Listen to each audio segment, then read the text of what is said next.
Welcome, curious minds, to another deep dive.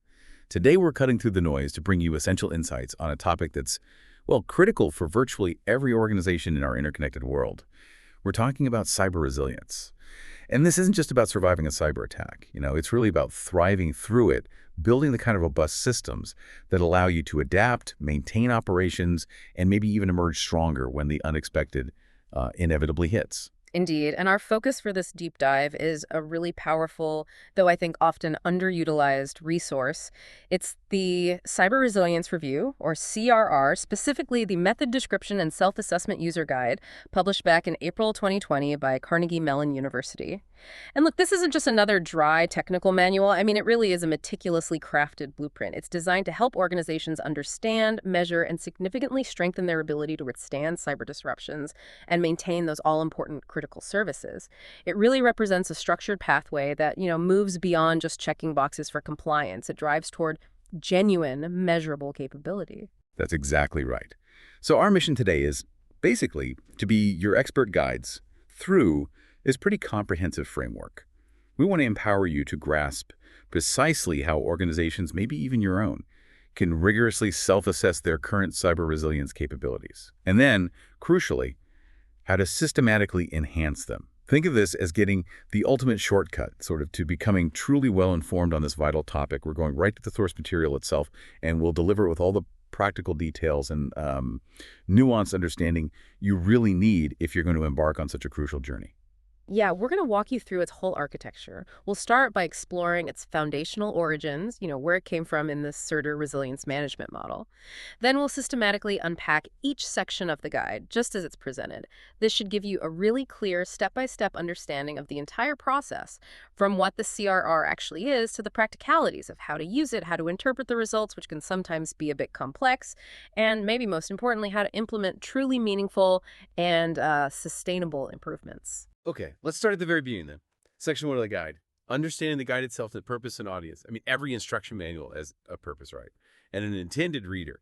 What's the main objective here, and who is it truly written for? Because, those first few pages always set the stage for everything else. That's a great starting point. The core purpose of this user guide is quite clear when you read it. It's designed to empower organizations to independently conduct a self-assessment using this cyber resilience review methodology.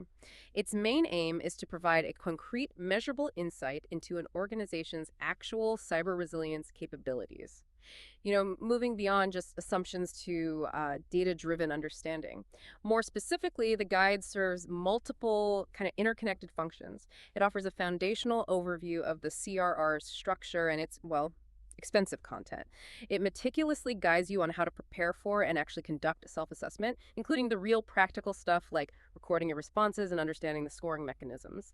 Then it assists in evaluating your cyber resilience, helping you make sense of all the information you've collected. Yep. And finally, it provides crucial guidance for any follow-on activities. This ensures the assessment isn't just a one-off exercise, right? It becomes a robust springboard for continuous improvement. Right. So essentially, it's an all-in-one package for organizational self-improvement, like a comprehensive toolkit to gauge and bolster your own cyber defenses. What I find particularly insightful, and maybe you do too, is its direct integration with the National Institute of Standards and Technology NIST Cybersecurity Framework, version 1.1. That's a pretty significant advantage, isn't it? Because the NIST CSF is so widely recognized as a benchmark. The guide even includes a special crosswalk document as part of the CRR self-assessment kit, and that's specifically designed to map the CRR practices to the NIST CSF categories and subcategories. So that provides a really valuable comparative lens, allowing you to see how your CRR results stack up against another, leading industry standard. Yeah, that crosswalk is key. But a crucial point to remember, though, is that the CRR reflects an organization's capabilities only at the specific time of the assessment. You really have to think of it as a high-resolution snapshot, a moment in time.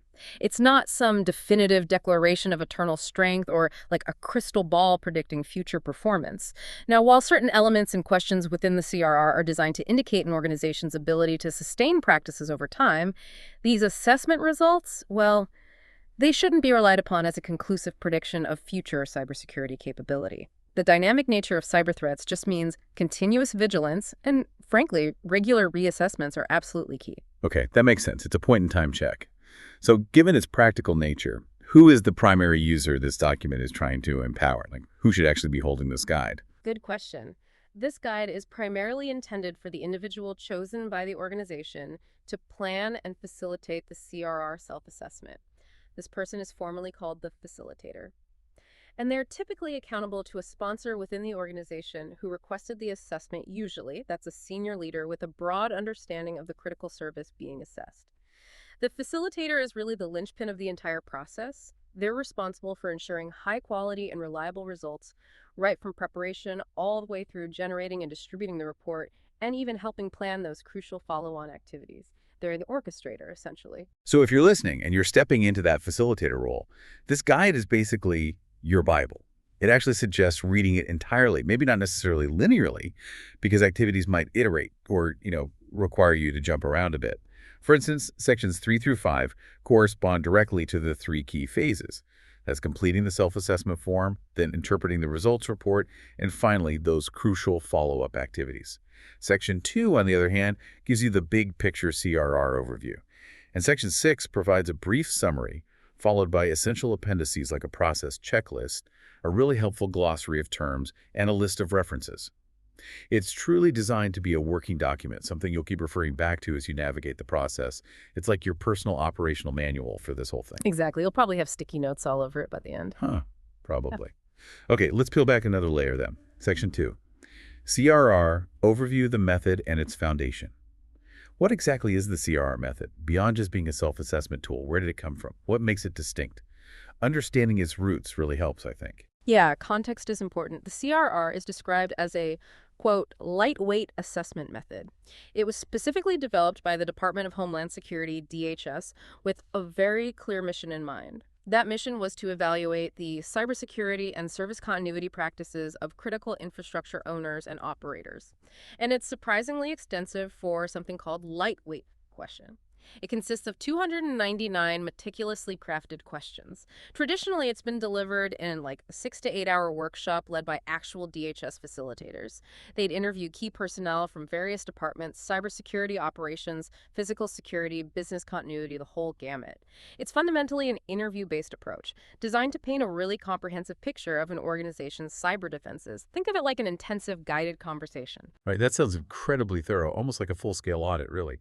But the beauty here, and what makes this guide so transformative for individual organizations, is the self-assessment package. This means organizations can apply the exact same method internally without needing external DHS facilitators, right? Get the same robust questions, the identical scoring mechanisms, the same rich options for improvement. It effectively democratizes the process, putting the power right into the organization's hands to conduct its own deep dive. Precisely. That's the key innovation for wider use. Now, concerning its architectural foundation, the CRR is, at its heart, an interview-based assessment. Its primary aim is to deeply understand how an organization manages its cybersecurity programs, particularly as these programs relate to the critical services and assets vital for its mission success. The things it absolutely has to do. It really homes in on protection and sustainment practices in key operational areas that are recognized as fostering overall cyber resilience. The overarching goal is to provide meaningful, actionable indicators of an organization's operational resilience, not just during normal calm operations, but crucially during times of stress and disruption, because that's when your capabilities are truly put to the test, isn't it?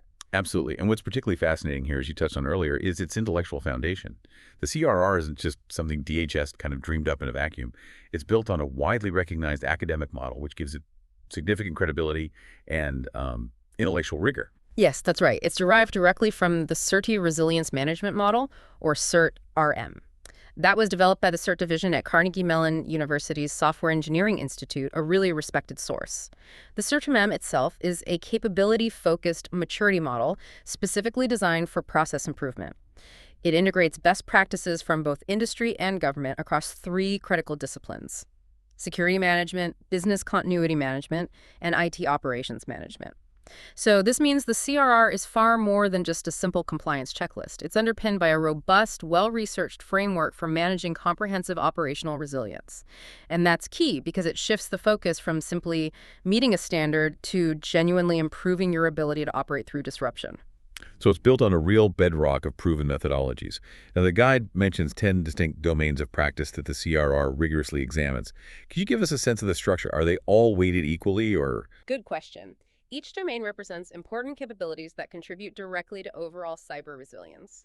Every domain, regardless of its specific focus, has a clearly defined purpose statement, a set of specific goals it aims to achieve, and then a series of unique practice questions tailored to that domain's objectives. But crucially, they also all share a standard set of maturity indicator level questions, so those MIL questions we'll talk more about later. These ML questions are designed to assess how deeply institutionalized practices are within an organization. Moving beyond just doing a practice to truly embedding it as part of your organizational DNA. Now, while the number of goals and specific practice questions varies by domain, the ML questions are consistent across all 10, providing a standardized measure of maturity. And for every single CRR question, practice, or ML, there are only 3 possible responses. Yes, meaning fully performed. No, meaning not performed at all, or incomplete for partial performance. It's a simple scale, but it forces a clear assessment. Okay, 10 domains. That's a lot to cover. Let's really unpack these. These are the fundamental pillars, right? For our listeners, let's maybe briefly go through each one. Give them a clear sense of the breadth and depth. Because the real power here isn't just knowing what they are, but understanding how neglecting even one can create a systemic weakness. Absolutely. Understanding these domains is central to grasping the CRR's comprehensive approach and how it meticulously dissects an organization's resilience capabilities. They are definitely all interconnected, and weakness in one can absolutely cascade. All right, first up, asset management, AM. What's the critical focus there? Okay, asset management, AM. This domain is all about identifying, meticulously documenting, and actively managing all assets throughout their entire life cycle. The goal is to ensure they continuously support your critical services. And assets in this context are broadly categorized: people, information, technology, and facilities. The CRR's deep dive into AM isn't just about creating an inventory list, okay? It's about understanding the intricate relationships between these assets and the services they support. It covers controlling access through principles like least privilege, managing information assets from backup right through to proper disposal, and prioritizing facilities based on their mission criticality. A common pitfall here is assuming an old asset register is sufficient. The CRR forces a more dynamic, service-oriented view. That covers a lot of ground. Next, controls management, CM. It sounds important. Very. Controls management, CM. The purpose here is to systematically identify, analyze, and manage the controls within a critical services operating environment. Think of controls as, the proactive guardrails and operational procedures that ensure your systems and data are secure and reliable. They give you continuous assurance. The CRR emphasizes establishing clear control objectives for all critical service assets. It pushes for implementing diverse controls, things like network segregation, protecting data at rest and in transit, preventing data leaks, managing audit logs, restricting removable media, securing communication networks, even implementing cybersecurity HR practices, and applying least functionality principles. Then it looks at analyzing control designs to proactively identify and address gaps, and continuously assessing the internal control system's performance. The unique insight here: the CRR pushes beyond simply having controls. It asks if they are effective and continuously assessed. Then we have configuration and change management, CCM. This seems absolutely vital, especially since infrastructure is always evolving, right? Pretty much every organization today. Couldn't agree more. Configuration and change management, CCM. This domain establishes processes to ensure the integrity of assets through rigorous change control and audits. It explicitly acknowledges that an organization's asset infrastructure is in a constant state of flux. Things are always changing. The CRR here looks at managing the entire lifecycle of assets through a disciplined change management process. It includes evaluating resilience requirements because of changes, performing essential capacity planning, and meticulously tracking change requests all the way to closure. Crucially, it also covers managing the integrity of technology and information assets by performing configuration management, detecting any unauthorized changes, and this is key testing modifications before they go into production deployment. Many organizations struggle with configuration drift. The CRR aims to lock down baselines and rigorously manage any deviation from them. Following that, vulnerability management, VM. We hear about this a lot, but how does the CRR approach it specifically? Vulnerability management, VM. Here, the purpose is to identify, analyze, and manage vulnerabilities. And vulnerabilities are defined as the susceptibilities of assets to disruption, basically, weaknesses in a critical services operating environment. The CRR emphasizes not just finding vulnerabilities, but having a clear strategy for analysis. It looks at using standard tools for identification, malicious code detection, unauthorized mobile code detection, and continuously monitoring for unauthorized personnel or devices. It focuses on establishing and maintaining a robust process for identifying and analyzing vulnerabilities. This includes keeping information sources current, categorizing and prioritizing findings based on risk, and analyzing their relevance to your specific organization. Ultimately, it's about managing exposure to identified vulnerabilities, continuously reviewing how effective your mitigations are, and addressing their root causes to prevent them from popping up again. The CRR doesn't just want a scan report, it wants a functioning program that effectively manages the entire vulnerability lifecycle. And when something does go wrong, which it inevitably will, you absolutely need incident management. This is where the rubber really hits the road for a lot of places. Absolutely. Incident management, This domain is about establishing clear, documented processes to identify and analyze events, detect actual cybersecurity incidents, and determine an appropriate organizational response. It's crucial because disruptions are, as we know, not a matter of if, but when. The CRR scrutinizes the entire incident lifecycle, from meticulous planning and assigning clear roles and responsibilities, to detecting and reporting various types of events, personnel-related, network, physical environment, information leakage, logging event data effectively, categorizing and prioritizing events based on impact, and managing them through to resolution. It also emphasizes declaring incidents based on clear, predefined criteria, developing and implementing appropriate responses, communicating status effectively to affected parties, and, critically, translating those post-incident lessons learned into concrete improvement strategies. The surprising thing here is how often organizations have a plan but really struggle with that lessons learned aspect. They fail to turn incidents into genuine opportunities for growth and improvement. That's a really good point. Then, for keeping things running, we have Service Continuity Management, SCM. This sounds like a big one for operational resilience overall. It's huge. Service Continuity Management, SCM. The purpose of SCM is pretty straightforward. Ensure the continuity of essential operations of services and their associated assets if a disruption occurs. This is achieved by systematically assessing risks, prioritizing critical functions, planning responses, actually responding during an event, and continuously improving plans based on testing and real-world events. The CRR really drives organizations to develop and document comprehensive service continuity plans for all asset types, people, information, technology, and facilities using established standards, and assigning clear staff responsibilities. It focuses heavily on establishing availability requirements like recovery time objectives, RTO, how quickly you need to be back up, and recovery point objectives, RPO, how much data loss you can tolerate. It also looks at implementing technical mechanisms like fail-safe systems and load balancing. Key activities the CR checks are reviewing plans for conflicts, rigorously testing plans and backup procedures, and then actually executing and reviewing these plans after tests or events, critically identifying improvements as a result.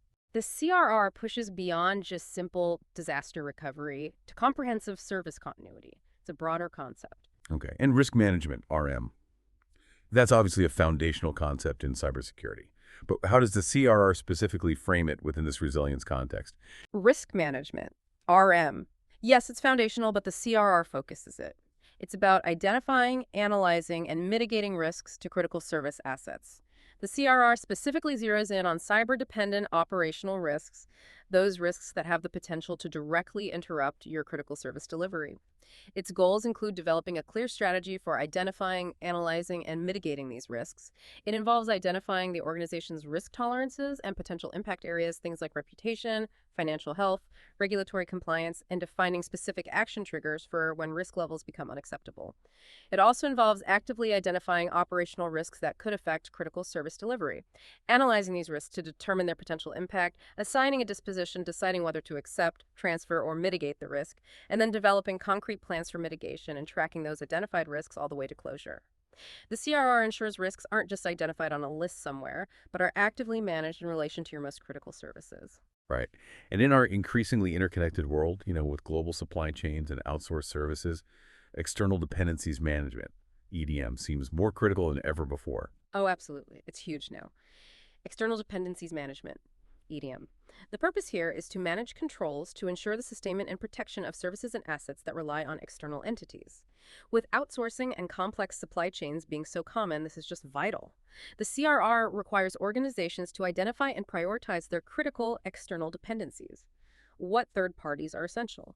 Then identify and manage the risks stemming from these dependencies. What happens if they fail? And formally establish and maintain robust relationships with these external entities. This includes setting and reviewing resilience requirements for your vendors, carefully considering these requirements during vendor selection, and incorporating them into formal agreements like contracts and SLAs. It also emphasizes diligently managing the performance of external entities against these resilience requirements. Are they meeting their obligations?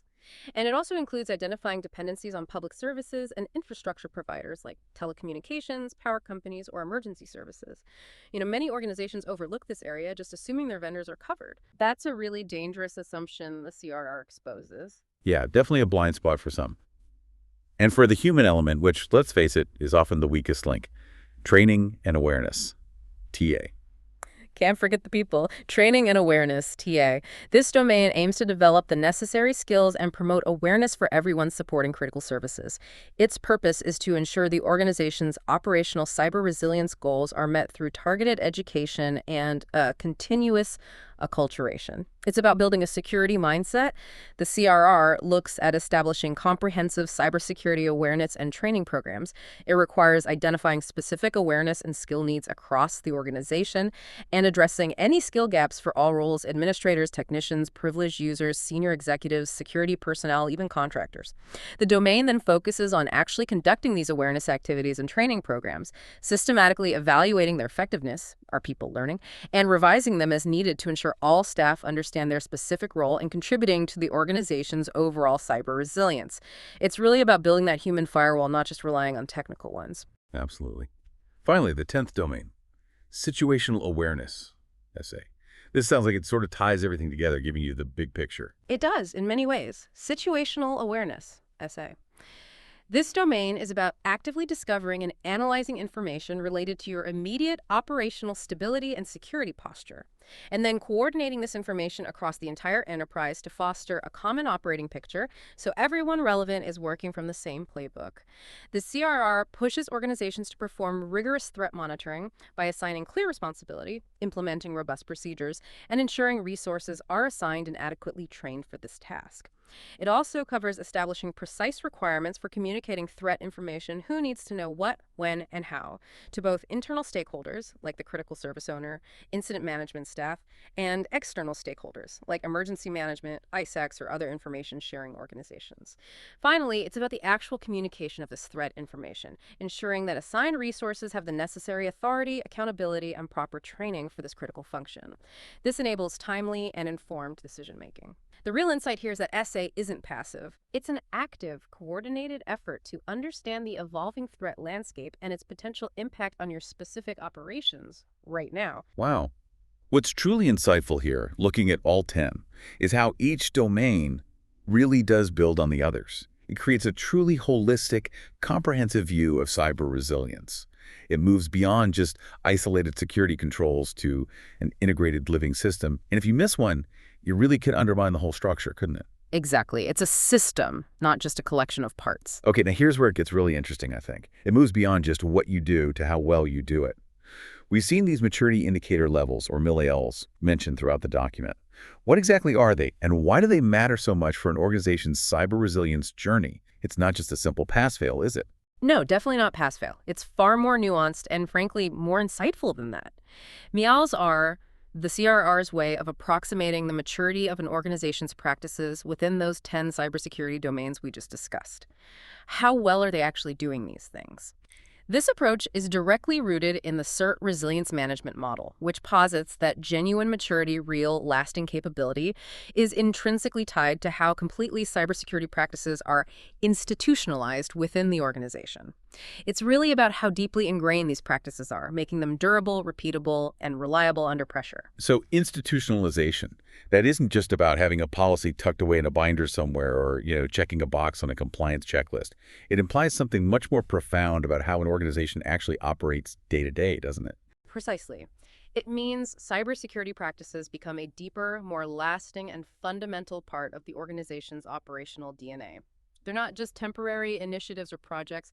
They're actively managed, consistently supported by leadership and resources, and, crucially, they become more predictable and reliable over time. This makes them significantly more likely to be sustained, even during times of disruption or high stress, which is exactly when ad hoc solutions often fall apart. And higher maturity often means a tighter, more deliberate alignment between cybersecurity activities and the organization's fundamental business drivers and goals. For example, in more mature organizations, managers don't just assign security tasks, they provide active oversight. They consistently evaluate the effectiveness of security activities within a given domain. They truly bake security into the business fabric. Okay, so the MIL scale itself uses 6 distinct maturity levels. It's a clear progression from like basic execution to highly integrated practices. Could you walk us through them, maybe using that example from the guide, Santa Barbara Manufacturing or SBM, and their incident management domain, to really make it concrete for us? What defines each step on this maturity ladder? Yeah, that's a perfect way to illustrate it. The SBM example really showcases the journey of institutionalization and maturity through a plausible real-world scenario. And remember, each level builds upon the previous one. It's a cumulative journey. So first, MIL 0, incomplete. This is the foundational level, or rather the lack of foundation. For SBM at MI 0, their incident management practices would simply not be performed at all, period. There'd be no defined way to handle an incident, no one assigned specific responsibility, no planned response. It's basically the starting point of inaction, leaving them completely exposed. Oh, 0's nothing. Makes sense. Right. Then ML1 performed. At this level, all the basic practices that support the goals in a domain are actively being performed. So for SBM at ML1, they would be consistently carrying out basic incident management activities. Maybe they respond to incidents, perhaps in an ad hoc way, but they do respond effectively, maybe without formal documentation yet. The work gets done, but it's not necessarily repeatable or formally structured. Got it. Doing the basics. Next, MAL2, planned. Now we move beyond just performing. At this level, all specific practices are supported by formal planning. They involve relevant stakeholders, and they adhere to established standards and guidelines. So for SBM, their skilled CSO ensured incident management practices weren't just performed, but meticulously planned. They had established documented policies governing ownership and participation in incident management. All relevant stakeholders clearly understood their roles and responsibilities. This demonstrated their achievement of ML2, planned. It moves from just ad hoc performance to deliberate, structured execution, with actual policies and plans in place. Okay, planning makes it more deliberate. Then MIL3, managed. At this level, practices are not only performed and planned, but they also have the basic governance infrastructure firmly in place to support the process. This includes proper organizational governance, meaning it's overseen at a higher level. It includes having appropriately qualified staff assigned to the tasks, adequate funding dedicated to support the activities, and active management of any associated risks. For SBM, remember, after a peer company suffered that big intellectual property theft, their executive leadership placed even greater emphasis on incident management. They began to provide active oversight, ensured staff were appropriately qualified, dedicated adequate funding, and actively evaluated and made informed decisions about risks associated with any deficiencies. This clear commitment moved them to MIL3, managed. This is where you really see organizational commitment becoming evident, not just a plan. Right, management implies resources and oversight. Exactly. Now, ML4, measured. This is getting pretty sophisticated. At this level, practices are performed, planned, managed, and they are rigorously monitored and controlled. What does that mean? It means they are periodically evaluated for their effectiveness against their stated objectives. They're objectively assessed against their descriptions and plans to ensure they are actually working as intended. And they're regularly reviewed with higher-level management to provide transparency and accountability. So for SBM at ML4, they would be, say, regularly reviewing their incident response times, evaluating the effectiveness of their communication protocols during incidents, and presenting metrics to leadership to show improvement or identify areas needing more attention. It's all about data-driven improvement and having that continuous feedback loop. Measured. Okay, tracking performance. Finally, MIL5, defined. This is the highest and most integrated level of maturity. All practices are performed, planned, managed, measured, and they are consistent across all relevant operating units within the organization that have a vested interest in the performance of that practice. A defined standard process is established, which can then be tailored by individual units for their specific use cases. And it's robustly supported by improvement information that is continuously collected by and shared among operating units for the overall benefit of the entire organization. Remember when SBM acquired that smaller medical equipment company? Integrating incident management across both units meant developing standardized procedures that managers in the newly acquired company could adapt and tailor for their specific needs. Crucially, both units also started to consistently share lessons learned and improvements, fostering a culture of continuous learning across the whole enterprise. This behavior signifies MIL-E5 defined. It's really about enterprise-wide adaptive excellence in learning. That's quite a journey from 0 to 5. So what's the most crucial thing for our listener to grasp about this progression? It sounds like there's a strict sequence you absolutely cannot bypass. It's absolutely cumulative. That's maybe the most important takeaway about the MIL scale. An organization can only achieve a given MIL if it has successfully attained all lower miles in that specific domain. You cannot skip levels. It's like building a house. The foundation has to be solid before you build the walls, and the walls before the roof. For example, if an organization fails to perform all of the cybersecurity practices required for MIL 1 in a particular domain, it simply cannot reach MIL 2 in that domain, even if it might have met some of the individual requirements for MIL 2, like having a plan. The foundation must be solid and fully realized before you can effectively build higher maturity. This ensures true sustainable maturity, not just, pockets of excellence built on shaky ground. All right, you can't build MIL3 on an incomplete MIL1. Okay, that makes sense. So let's get practical. What does this all mean for you if you want to actually conduct one of these self-assessments within your own organization? Section 5 is all about that. What are the practical, actionable steps you need to take to get this off the ground, moving from theory to tangible action? Okay, yeah, the practicalities. The guide meticulously breaks this down into 3 key phases, as we mentioned before. First, organizing for the self-assessment. Second, actually completing the self-assessment form. And third, interpreting the resulting report. Let's start with that crucial initial step. Organizing for self-assessment. This begins with identifying the precise scope. And this is an absolutely critical exercise because all answers to the self-assessment questions must relate to a specific critical service, not the whole company, a specific service. This precise scope is determined by 3 interconnected factors, ensuring you have that laser-like focus.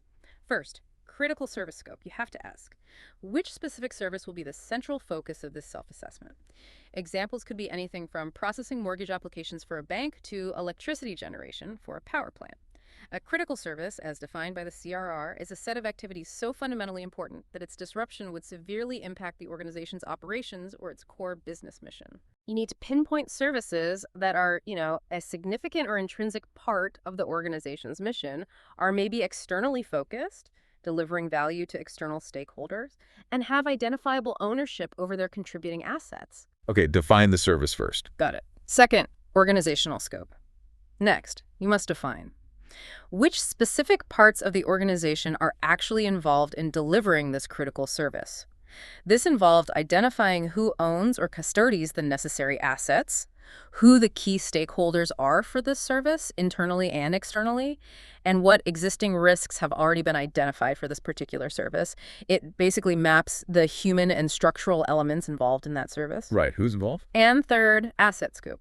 Finally, you need to identify which specific assets, and remember the categories, people, information, technology, and facilities, are absolutely required for the effective delivery of this specific service. This is a granular inventory of all the resources supporting that critical function. So it's definitely not a generic, high-level assessment of everything. It's laser-focused on a specific vital function within the organization, tracing its entire life cycle and dependencies. Okay, how is the self-assessment actually administered then? Is it like sending out a survey, or is it much more interactive? Oh, it's highly interactive. The self-assessment is specifically designed to be conducted in a group setting. The facilitator leads a structured discussion, guiding the participants toward a group consensus for each and every answer. These participants are explicitly referred to as subject matter experts, or SMEs, and they should be drawn from various departments that are directly relevant to the service and the domains being discussed: IT operations, business continuity, risk management, physical security, HR, legal, whatever is appropriate for that service. Their collective consensus answer is then recorded in the self-assessment form before moving on to the next question. This collaborative approach is really key. It ensures a holistic and hopefully accurate reflection of current practices by bringing multiple perspectives to bear on each answer. Avoids siloed thinking. That collaborative aspect really emphasizes cross-functional understanding. Given that, what are the key roles involved in this process and what are their specific responsibilities? It sounds like getting the right people in the room is maybe half the battle. It really is. There are three crucial roles, each with distinct responsibilities that are vital for a successful self-assessment. First, the sponsor. This is typically a senior leader within the organization, someone who possesses a broad understanding of the importance and components of the service being assessed. Their responsibilities include making the fundamental decision about whether the organization should even conduct a CRR self-assessment, selecting the individual who will serve as the facilitator, ensuring that all necessary resources, time, people, budget are available and allocated, and crucially communicating the organization's executive support for the entire endeavor. Without a strong sponsor championing it, the initiative can easily falter. You need that top-level buy-in. Right, the champion. Second, the facilitator. This individual is identified and assigned by the sponsor. They hold the overall responsibility for preparing the organization for and actually conducting the CRR self-assessment. Their responsibilities are quite extensive. They oversee all three phases of the self-assessment process. They work closely with the organization to ensure the self-assessment produces high-quality, reliable results. They expertly facilitate the completion of the self-assessment form during the workshop. They generate the CRR self-assessment report once the data is collected. They distribute that report to the sponsor and any other designated parties. And finally, they assist in the planning of all those important follow-on activities based on the report's findings. They are truly the orchestrator and steward of the entire process. The person making it happen. And third, subject matter experts, SMEs. These are the participants who actively provide the answers during the self-assessment workshop. They are expected to provide insights that best represent the organization's current cybersecurity capabilities in relation to the function being evaluated. It's most helpful if an SME is closely involved in the planning, implementation, or management of the specific domain being represented, so they can accurately represent the organizational functions being assessed. And they need to be knowledgeable about one or more of the organization's activities in the CRR's 10 domains. It's really important to ensure you have SMEs covering all 10 CRR domains. Although sometimes one SME might cover multiple domains, or a single domain might even require multiple SMEs to provide a truly comprehensive picture, especially for complex areas like, say, IT infrastructure. That makes perfect sense. So getting the right people in the room with the right knowledge and authority really is half the battle won even before the assessment physically begins. Right. Okay, what happens during the preparatory phase, even before the workshop itself is scheduled? What homework does the facilitator need to do? Right. Good prep is key. Before setting a definite date for the planned self-assessment workshop, the facilitator should undertake a critical step: meeting with the sponsor and any other stakeholders identified by the sponsor. The objectives of this meeting are pretty multifaceted. First, to familiarize the sponsor and others with the CRR method itself, what it is, what it isn't. Second, to obtain that explicit executive support, which is paramount for success. Third, to shape their expectations for the entire process, outlining the three phases, the required resources, the estimated time frame, the roles and responsibilities involved. And finally, just to answer any questions they might have up front. Concurrently, identifying and preparing the actual participants, the SMEs, is vital. They need to be thoroughly knowledgeable about the organization's cybersecurity practices, both in relation to the selected critical service and the 10 CRR domains, so they can speak accurately and confidently about current capabilities during the workshop. Maybe send them some pre-reading. Good idea. And then comes the workshop itself, the core of the data collection. What are the special considerations for preparing for and conducting it to ensure it runs smoothly and effectively? Because let's face it, a poorly run 6 to 8 hour workshop can waste a lot of very valuable people's time. Absolutely. And yes, a self-assessment workshop typically takes a significant amount of time, anywhere from 6 to 8 hours, so getting that time commitment up front from everyone is essential. Logistical preparation is key to a successful workshop. Things like reserving an appropriate room that is large enough to accommodate all participants and any observers comfortably. Making sure the room is set up to facilitate clear dialogue. Maybe a U-shaped table is better than boardroom style. And critically, confirming that necessary computing hardware and software are available and working. Specifically, the guide really stresses the importance of using the latest version of Adobe Reader or Acrobat on either Windows or Mac. It warns that using other PDF applications can result in erratic behavior and even potential corruption of the assessment results. This sounds like a small detail, but it can be a major technical pitfall and should absolutely not be overlooked. Test it beforehand. Good tip. Avoid the tech glitches. Now, during the workshop, the guide provides some really insightful tips on how to manage the discussion and set the right tone. It's clearly designed to be more than just reading questions aloud, isn't it? Much more. It's really about fostering an environment of open and honest dialogue and collaborative problem solving. It's often helpful, the guide suggests, to start the workshop with some brief comments from senior management, maybe the sponsor.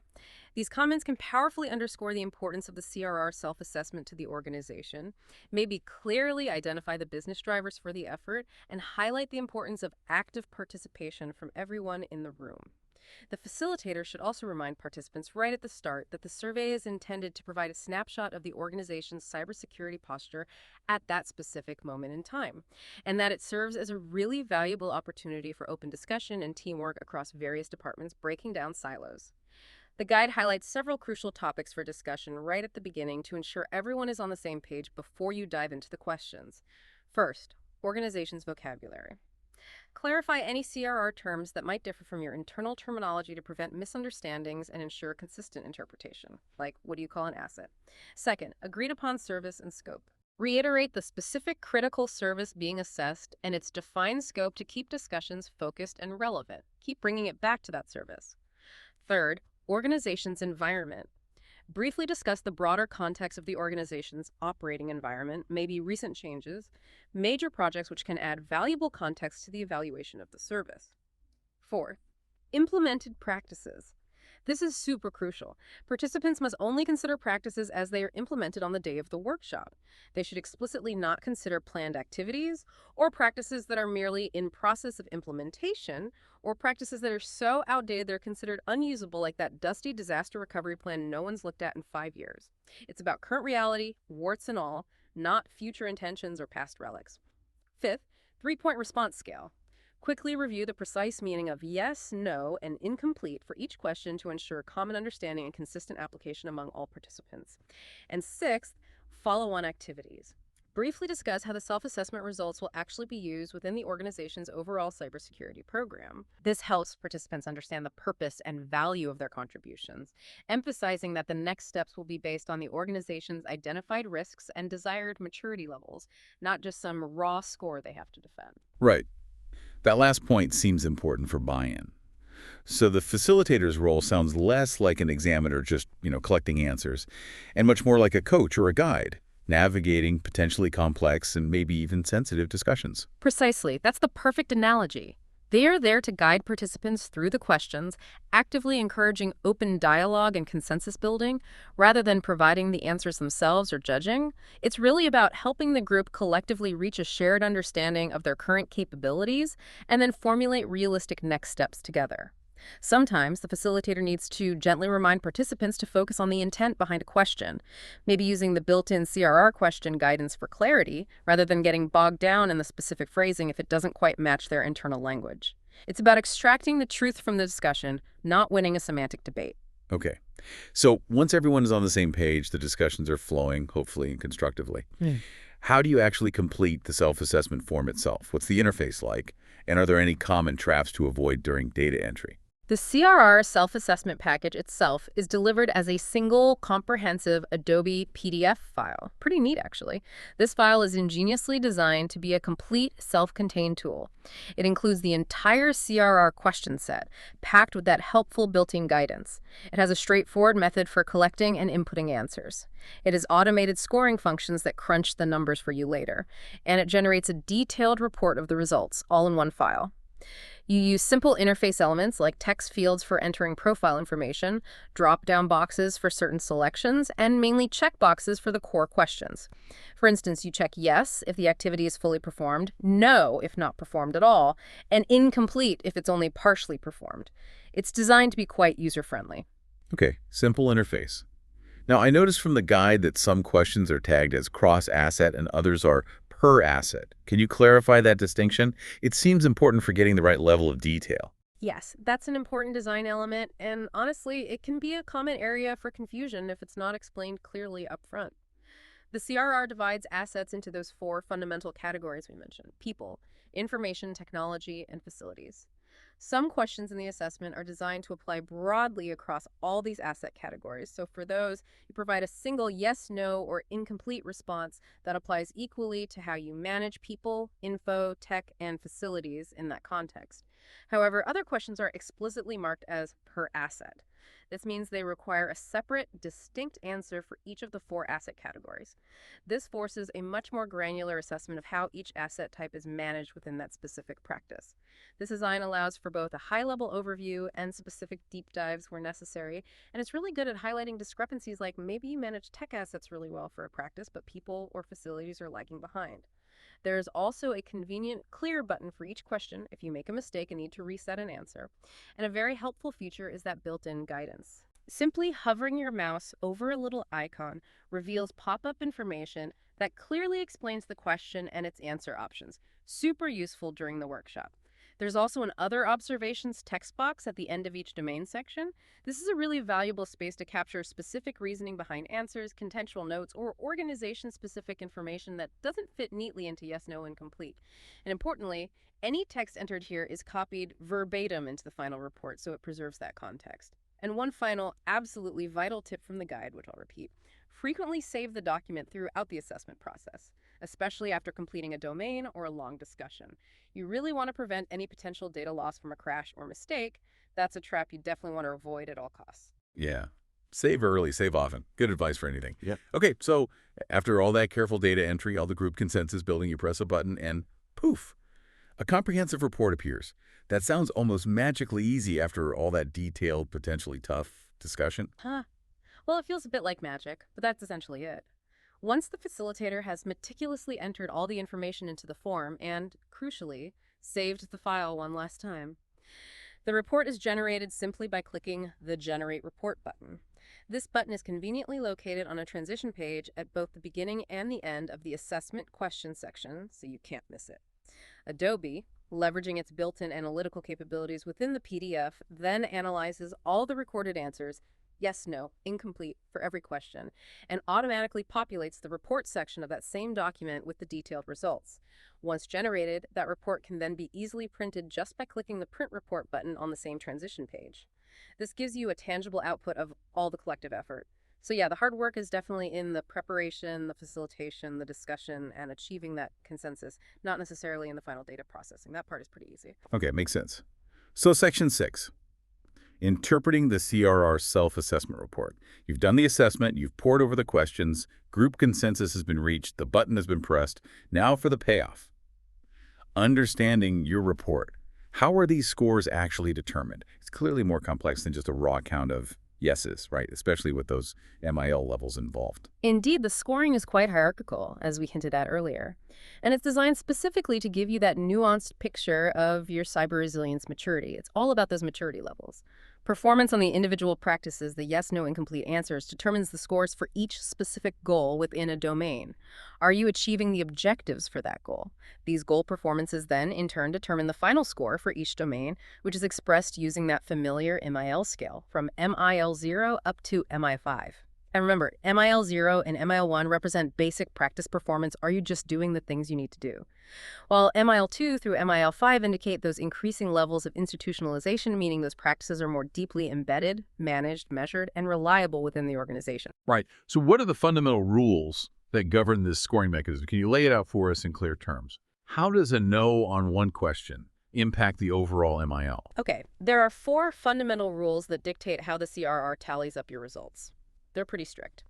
First, individual practices are scored in one of 3 ways. Performed, which means the question was answered yes, and it's represented by green in the report charts. Incompletely performed, answered incomplete, shown as yellow, or not performed, answered no, or just left not answered, which is typically shown as red or sometimes gray. If a question is left blank or not answered, it's scored exactly the same as a no. No points for skipping. Second, a specific goal within a domain is considered achieved only if all of its associated practices are fully performed, answered yes. You can't get partial credit for a goal. It's an all-or-nothing proposition at the goal level. One no or incomplete fails the goal. Third, following from that, a domain achieves MIL1 only if all the goals within that domain are fully achieved. Again, all or nothing for MIL1. And finally, for the higher mills, from mill 2 up through mill 5, you must first achieve the prior mill L and then also answer yes to all the specific mill questions associated with that particular level. It's a strict cumulative progression. You simply can't skip steps on that maturity ladder. You have to solidify each level before moving to the next. Okay, that cumulative nature is really key. One, no or incomplete at a lower level prevents you from achieving higher levels in that domain, even if you're doing some higher level stuff. Okay, so what does this all mean when you actually look at the report itself? How do you, as an organization, begin to make sense of all these numbers and colors and translate them into actionable insights? Where do you even start looking? Right. The report can look a bit daunting at first glance with all the charts and colors, but the CR self-assessment report is meticulously designed to help you create a practical, actionable plan for improvement. That's its whole purpose. A really great starting point for interpretation is the CRR Performance Summary page. This gives you immediate initial insights into where you might need to strategically invest in cybersecurity improvements. It provides a quick, color-coded map of your results by domain, visually identifying areas for immediate attention and potential improvement. It clearly highlights areas where practices are fully performed, green, incompletely performed, yellow, or not performed at all, red-gray. Think of it as your high-level dashboard or heat map. And what's particularly insightful here, something Guide explicitly points out, is that the report emphasizes that these MILs are presented as approximations of maturity, not as formal, definitive capability levels like you might get from a, say, CMMC audit. Why is that distinction important for how organizations should view their results? That's a really important nuance. While the manuals certainly indicate capability and maturity, they aren't considered a rigorous, exact demonstration in the sense of a formal appraisal, which would involve a much more in-depth, independent, evidence-based evaluation. This is a self-assessment. However, that doesn't diminish their value. The MIL scale is incredibly useful as an efficient way to focus your improvement efforts internally and to compare maturity across multiple domains within your own organization. It's a practical guide for self-correction and internal benchmarking rather than an external certification. The overview section in the report shows a linear display. MIL 1 indicates if a goal is fully achieved, green, partially achieved, yellow, or not achieved, red, based simply on whether all its underlying practices are performed, yes. Then, the higher MILs 2 through 5 reflect whether each practice at that specific maturity level, planning, managing, measuring, defining, is performed, partially performed, or not performed. This gives you a really detailed breakdown of your institutionalization journey for each domain. Okay. And a typical objective, as the guide suggests, might be to first aim for achieving MIL1 across all domains, basically ensuring all the foundational practices are covered. Then after that, you decide where to improve further based on the organization's unique risk tolerance and strategic goals. Right? You don't necessarily have to aim for ML5 everywhere. Exactly right. You don't chase MIL5 blindly. The report uses practical examples to illustrate this point. For instance, a sampling of individual domains chart might show that ML1 was not achieved in critical areas like, say, asset management, risk management, external dependencies management, or situational awareness. An organization must then set its own improvement path based on its specific organizational needs and its unique risk profile. For example, if your organization heavily relies on external vendors for a critical service, and the external dependencies management domain is showing a significant lack of performed practices, lots of red and yellow, that might logically be your very first focus area due to its direct potential impact on your operations. Or if a known regulatory compliance issue exists that could incur significant fines or reputational damage, addressing the CRR practices related to that compliance should probably be prioritized, regardless of their ML level. It's all about strategic alignment with risk and business needs, not just chasing green boxes on a chart. So it's definitely not about blindly chasing the highest score everywhere, but strategically addressing the most critical areas that align with your business objectives and risk appetite. That makes sense. And the individual domain reports go into fine, granular detail, allowing you to pinpoint exactly where things are falling short, don't they? You can see the specific questions. Yes, precisely.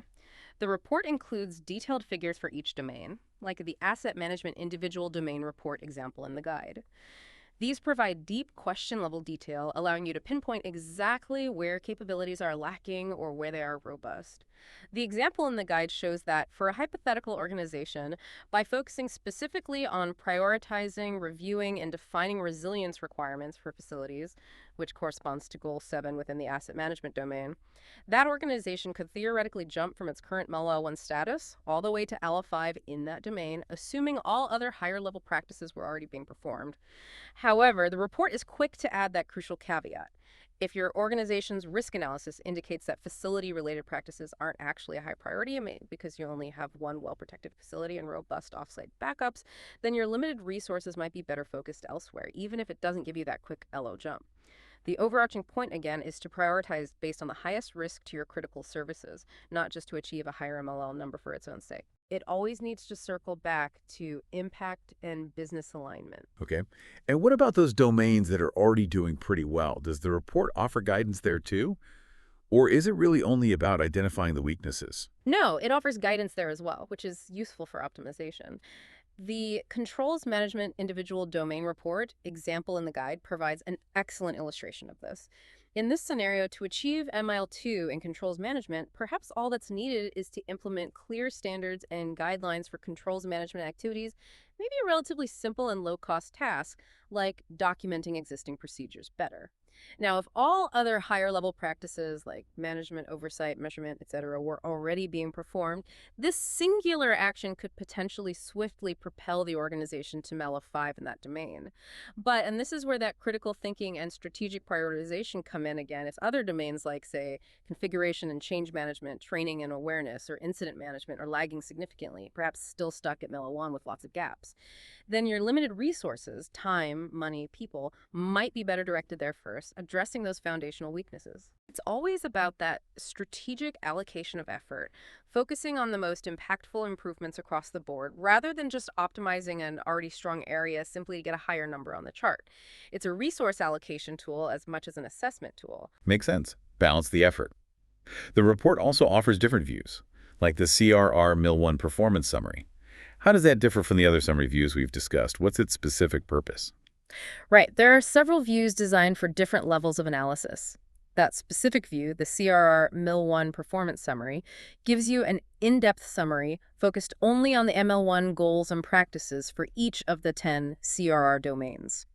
It typically presents the goal statement itself along with a graphical depiction like a bar chart showing the number of associated practices for that goal that are performed green, incompletely performed yellow, or not performed red. It provides a clear, high-level summary of just your MIL1 practice performance for each domain and for the entire CRR overall.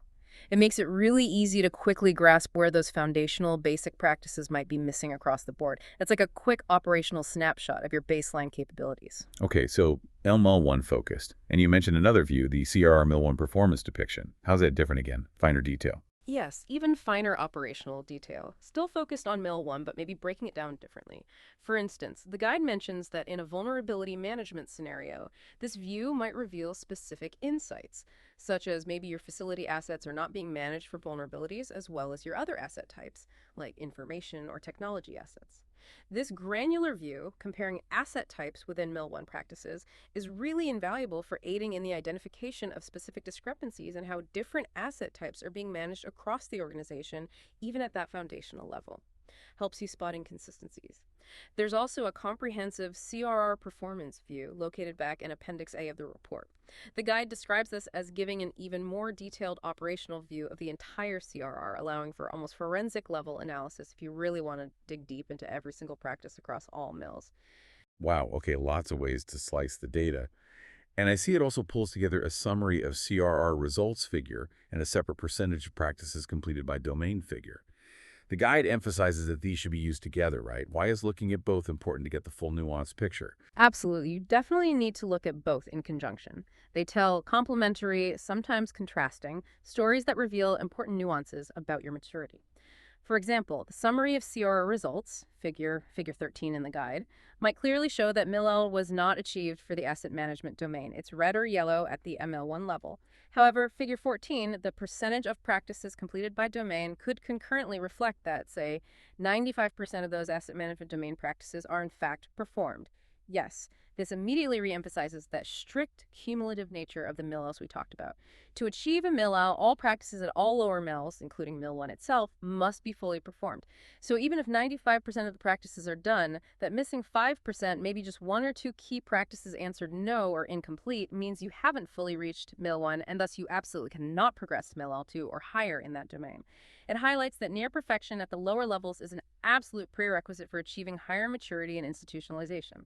That missing 5% could represent a critical flaw or gap, even if most things are being done. Right. That percentage view could be misleading on its own if you don't see the MIL result too. Okay. Now, beyond just the internal CRR scores and MILs, it also maps everything to the NIST cybersecurity framework. That seems like a huge benefit for many organizations already using or maybe considering adopting the NIST CSF. Yes, that's a significant added value and frankly a key differentiator for the CRR methodology. It's built right in.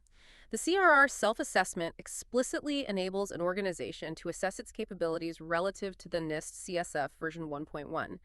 This is possible because each and every CRR practice has been meticulously mapped by the creators to the applicable NIST CSF categories and subcategories. The report includes a NIST Cybersecurity Framework Summary, figure 15 in the guide, which displays your organization's results organized by the 5 NIST CSF functions: identify, protect, detect, respond, recover, and their underlying categories.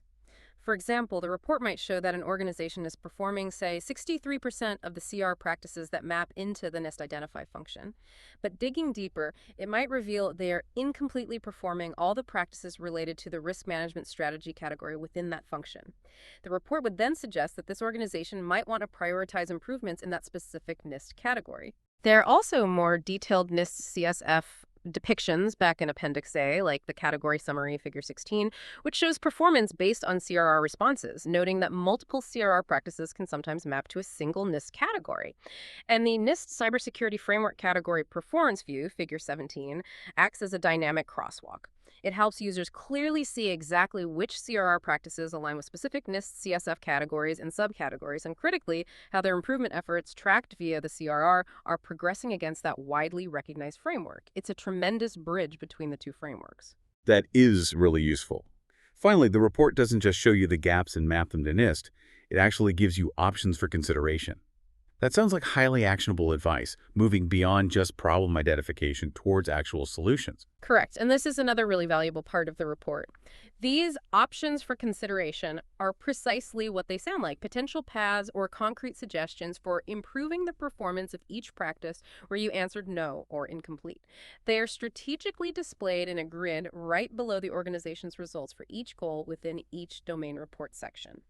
These options are primarily sourced from 2 highly reputable documents: the CERT RMM itself, the foundation of the CRR, and various relevant NIST special publications.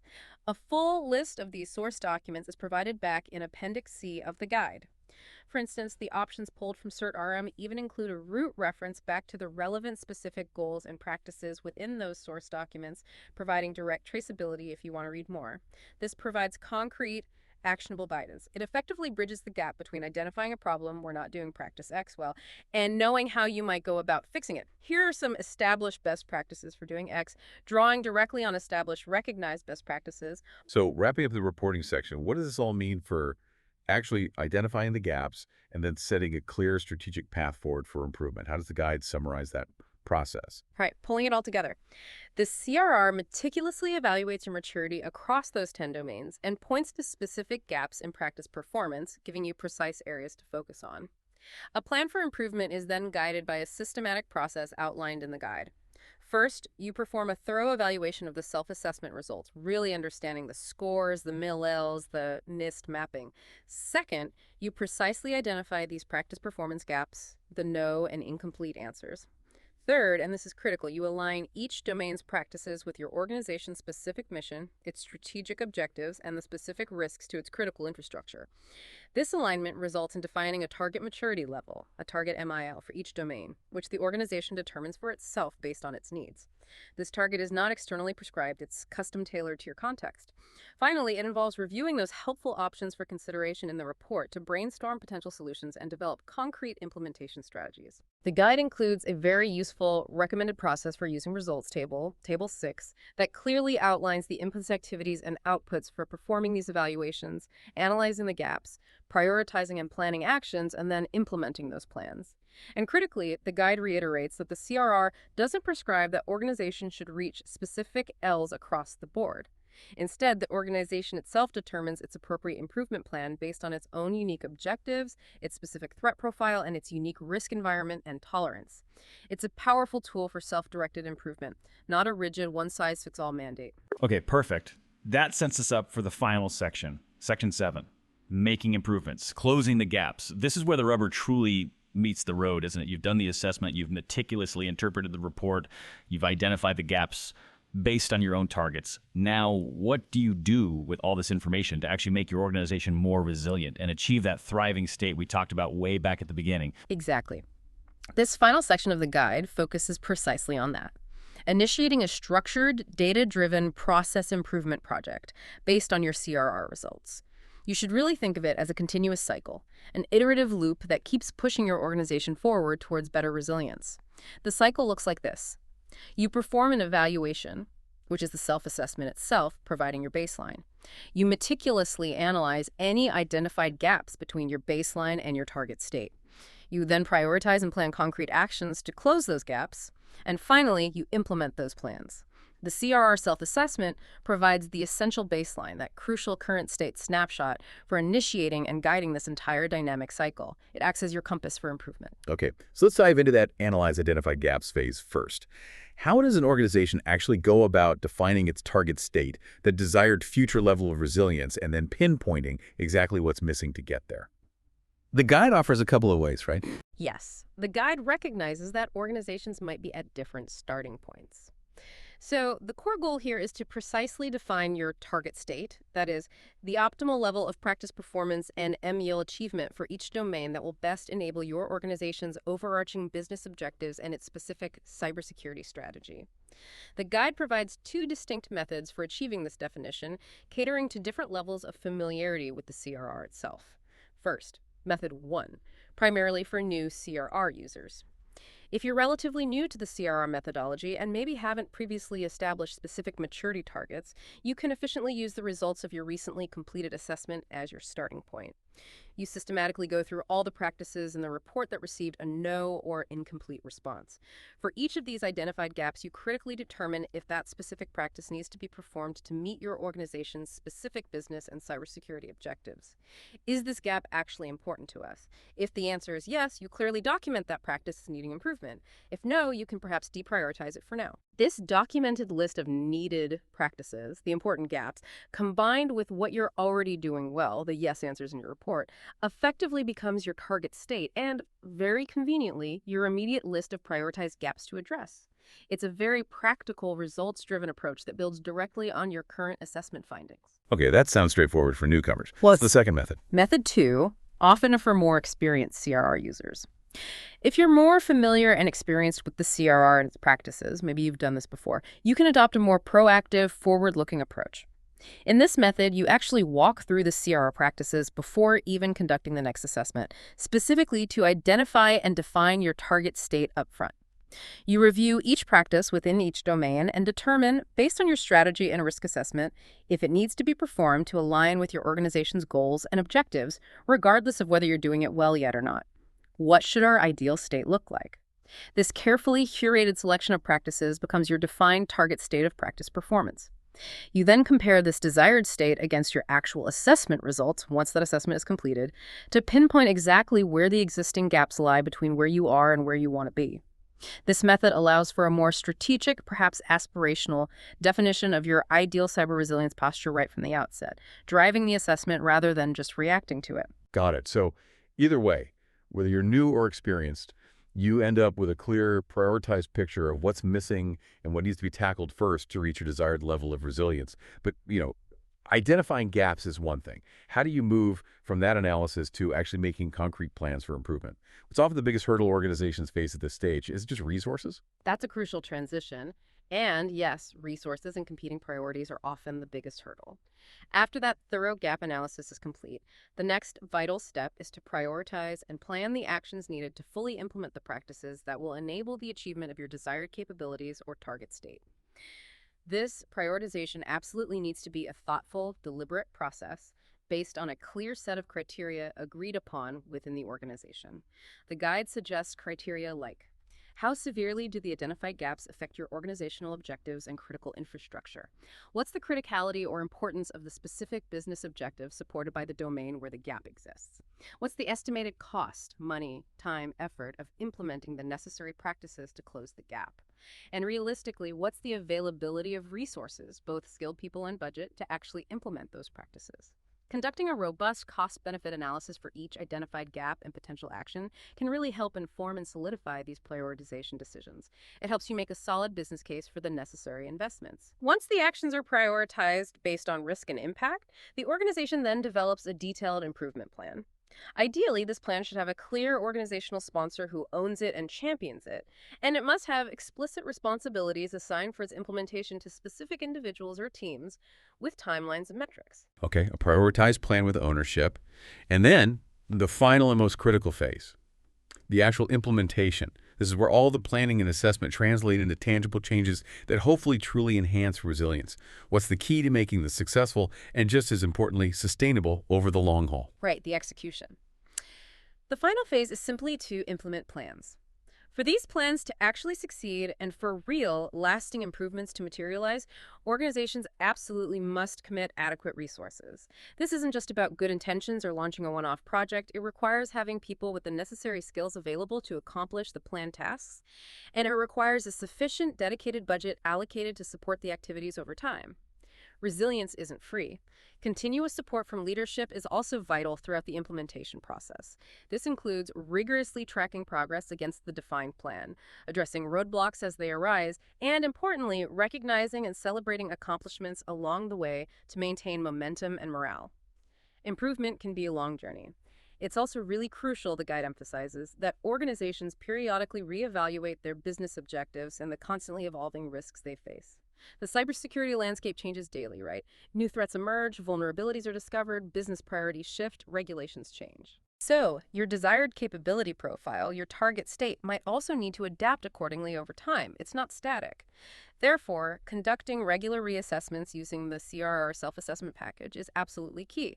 It allows you to consistently track your progress towards your evolving target capability profile, measure the effectiveness of your improvement efforts, and ensure your resilience remains relevant, robust, and truly earthquake-proof in the face of new and emerging challenges. It's definitely not a one-and-done exercise. It's a living process of continuous improvement and adaptation. And there you have it.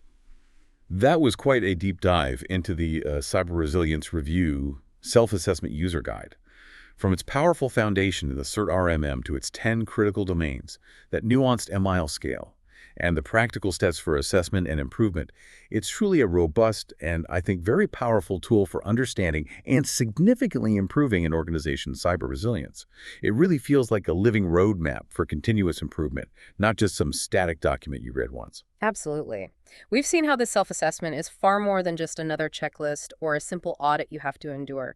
It's a structured, detailed methodology for methodically identifying capability gaps, interpreting sometimes complex performance data, strategically aligning your cybersecurity efforts with your core business objectives, and then guiding the development of concrete, actionable improvement plans. And its inherent connection to widely recognized frameworks like the NIST CSF further amplifies its utility, providing multiple valuable lenses through which you can view and proactively enhance your organization's defenses and continuity capabilities. And this knowledge, hopefully for everyone listening, isn't just academic, it's immensely practical. It's really about empowering organizations like yours to move beyond simply reacting to threats after they happen.